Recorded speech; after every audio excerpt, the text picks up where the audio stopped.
Здравствуйте, мои хорошие! Давайте сегодня на песочке посмотрим такую тему. Кто и как вас недавно вспоминал? Загадайте, пожалуйста, на себя и давайте посмотрим. Еще больше видео вы найдете на моем YouTube-канале «Магия песка».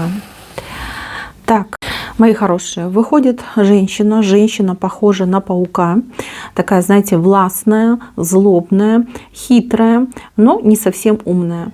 Эта женщина с вами конкурирует, и вы ей мылите глаз. То есть она постоянно на вас смотрит, следит за вами, за вашими успехами, за вашим, может быть, каким-то жизненным положением.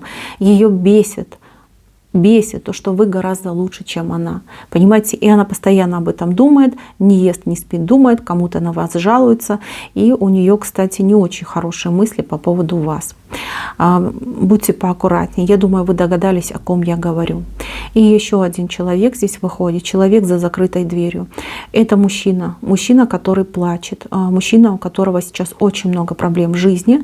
И самая главная его проблема — это то, что он сейчас не с вами рядом.